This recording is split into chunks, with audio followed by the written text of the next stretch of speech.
Thanks for coming out tonight. Welcome to Improvalicious. The improv show that's delicious. So, as my friend Jed here just implied, our show is improvisation, and that means it's completely unscripted and created from your suggestions. It's completely spontaneous, like your marriage used to be. So our first game for tonight is 3 things. The way this game is played is one of us will step out of the room. Oh, I wonder who that'll be. Me. And then I'll get a household or outdoor activity from you all. And then we're gonna mix it up a bit. It's kind of like Mad Libs, but without the pesky grammar. You'll see how it works shortly. So then we'll call the outside player back in, and he'll try to guess what the activity is. Only catch is, we can only speak in gibberish blah, blah, blah, blah, and use mime. Okay, so Jed here is going to leave the room. Out once again into the cold bleakness. Off you go, buddy. Okay, audience. Can I get an outdoor activity or a household chore like, say, water skiing or laundry or... from the car. Kicking strange men out of bed. Running the car in the garage with the door closed. Burning books! Burning books. Great job. Okay, that was the first thing I heard clearly. So now, to make this a little more challenging, we're going to replace the things you normally have at a book burning with random other items. I know. So instead of books, we're going to replace that with what inflammable thing you'd never find at a book burning? What thing? Ignorance. I think you'd find ignorance at a book burning. Let's do something else. Marital bliss. Self-doubt. Hinduism! Okay, all right, great. Books replaced by self-doubt. All right, guys. Now, usually you have a fire to burn Huckleberry Finn and Tropic of Cancer, but instead of fire, we're gonna have... Your face. Penguins! Great. Okay, now we have 3 things. So let's call Jed in here and see if he can guess your suggestions. On the count of 3, everybody, let's yell Jed. Ready? 1, 2, 3. Jed! Your face! This is Sketchpod.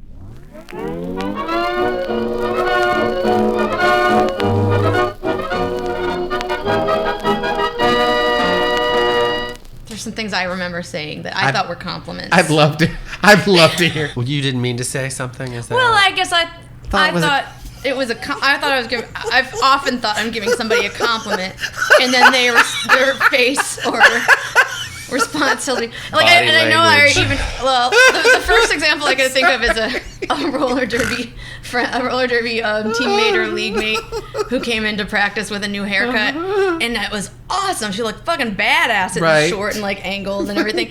And I told her she looked really hot and butchy.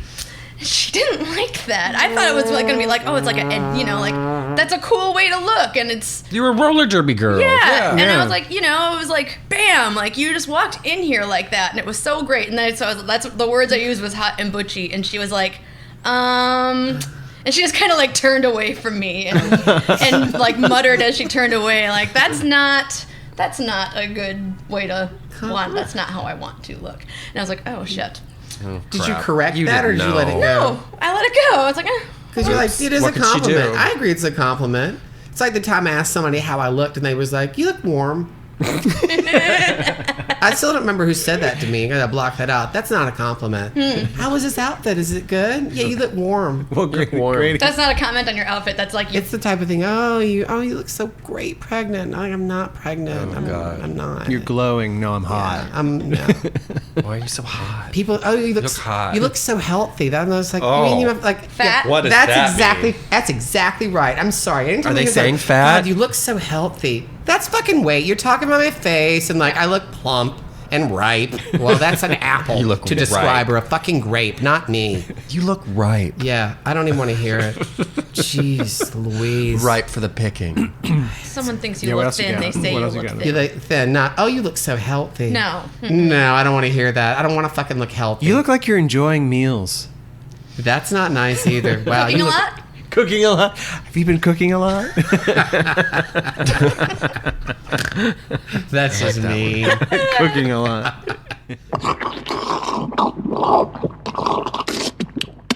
And then this happened. Rachel, why do you keep shrugging and hanging your head? Some inflection with the gibberish would be really helpful. Vika. Okay, so you are doing laundry, but instead of a laundromat, you're at a club with penguins for some reason.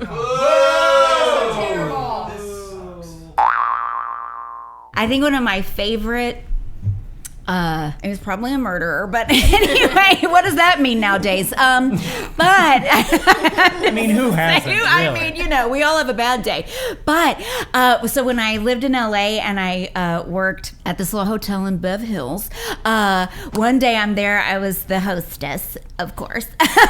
So I was the door whore, and I was up at the front, and you know, because college, and didn't go. Sorry, Mom. Anyway, so I'm looking at the notes, and then you know when you can just tell someone is like coming up, so I can sense someone's coming, and I'm thinking, ugh, who's this? What do you want? Get away. And I hear this voice say, you know, excuse me, where's the you know, men's room? And you know when you hear a voice, and I literally had this like visceral reaction, and I looked up, and I'm not kidding, I went like this.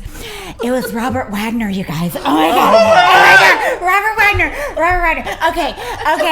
Heart to heart. I can't. Oh my God. He had the thing. So handsome.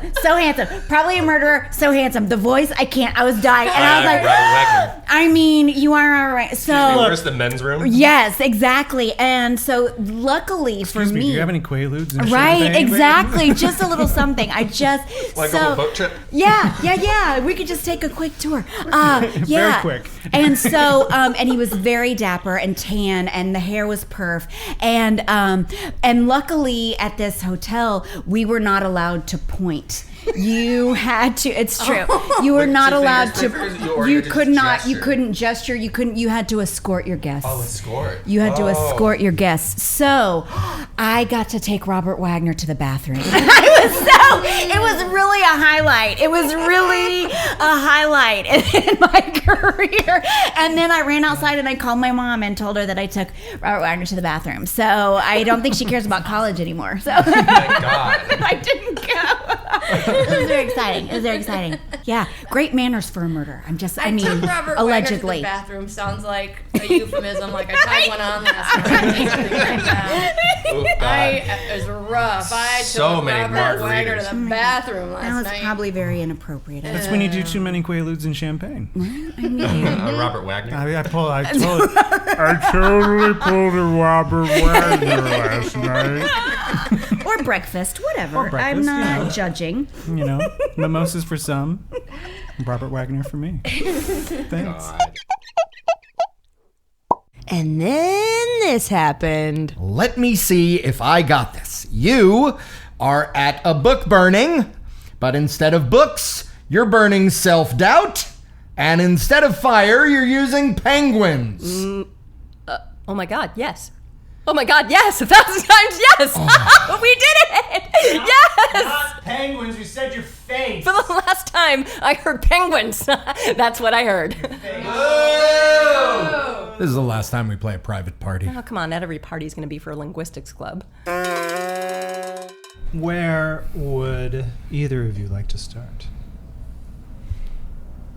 You put your finger on your nose Chef's first. choice. That means you not go. Me. No, that means That not means me. you go It's first. a universal sign for not me. I am not aware of that sign. Yeah, I'm not aware of that one either. Well, Bring a nose.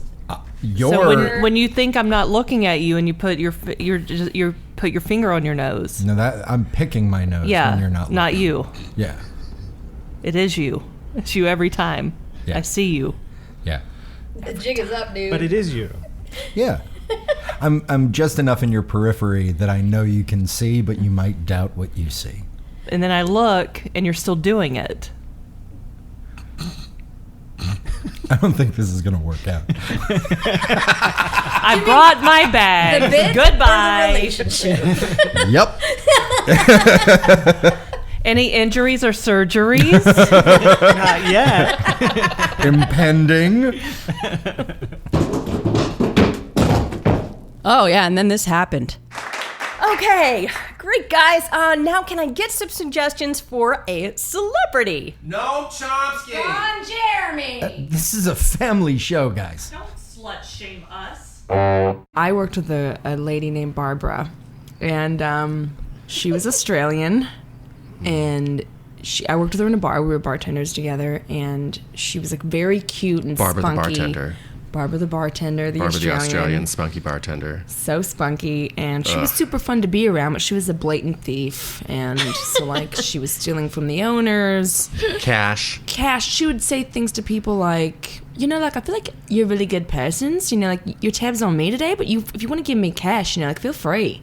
Yeah. And they'd be like, oh, you're so cute. Like, good luck with your singing career. Congratulations on your Grammy. Also might have been a pathological liar. She told everyone that she had a Grammy. Sure. Wow. But the thing that bothered me the Australian most... Grammy. Yeah. I don't even know whatever those are. Well, she said she got a Grammy for working with Kanye West. That sounds like it checks out. That sounds made up. But the thing that bothered me the most was her talking about her health ailments in front of people, and it was a constant thing. You mean like in front of customers? Yeah. And she'd be like, you American girls are so uptight, you know? Like, I've got a urinary tract infection right now. And blah, blah, blah. And then the one day she was like, she had this boyfriend from Ohio. And she was like, so I got back from the doctors. Constantly at the doctors. So I got back from the doctors, and I said to Bryn, I said, you know what? Like, I'm sorry if a bunch of warts pop up on your dick, but this is a part of me now. So, like, if you're going to love me, love all of me. Take me as I am, you know? Oh, wow. And we were like, Barbara, just stop talking about that in front of people, please. And she's like, you people are so uptight. Oh, my God. And then this happened. Okay, let's try this. It's a game called Bartender, and all you have to do is name a holiday. Cordon salt. Saturnalia. Rude day. Hinduism! For the love of God. Shouldn't you people be at a historic wine tasting? There is, excuse me. I'll get it. Pardon Thank me. you. Who's early? Actually, he's on time. Oh, we're late. Yeah, we're a little late, but it's all right. Sorry. Have you ever seen Breakfast at Tiffany's? Mm-hmm. Do you remember the star's name? What was her name? Audrey Hepburn. Audrey Hepburn. Right now, this is an Audrey Hepburn moment. Why? Just the chewing. Okay. It's like a Grace Kelly, Audrey Hepburn moment. Oh, well, you want money? Are you trying to get a loan out of me? Can you smack a little bit? Can you? I don't know. Can you just do a little dry mouth? I don't know if Grace Kelly like. No, that's Grace Kelly. Like 8. It's like cookies. word for word, like tonally and thematically. Caroline, take the wheel. I mean, hold this for a minute, Caroline. That's a terrible. We were making Natalie Wood jokes earlier, so. No, just Robert Wagner jokes. Well, And how that's he's the a same murderer. thing. It wasn't really an I'm almost done with this Robert cookie, Wagner's so. a murderer joke. It's totally different.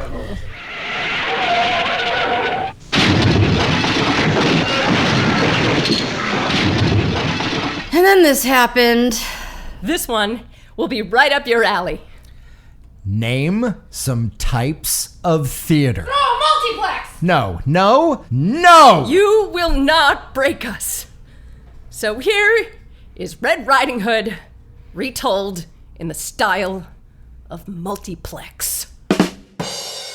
Well, I have to say I was honored to be asked to do this, and that when Mr. Sears asks you to do something like this, you really can't say no or turn it down. So, here goes. Well, hi. While Daniel is distracted, I can tell you that this has been Sketchpod. It was produced in Brooklyn by Grumpy Films, Inc., and this time featured Katie Aldhizer, Grady Dennis, me, Pushy Muldowney, Jed Resnik, Rachel Scherer, Daniel Sears, Sharon Spell, and Ashlee Voorsanger. The Improv Hell sketch was written by Rachel Parenta and engineering by Jason Arnold. I do hope you will continue listening, commenting, subscribing, and sharing thus old labor of podcasting love here. Well, fucked it up. I do hope that you will continue listening, commenting, subscribing, and sharing thus old labor of podcastical love here. And check out our other podcast, The Sharon Spell Show. It's available...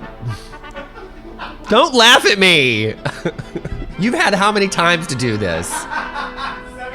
74! And check out our other podcast, The Sharon Spell Show. It's available in all the places you found Sketchpod. So no excuses. See you next time.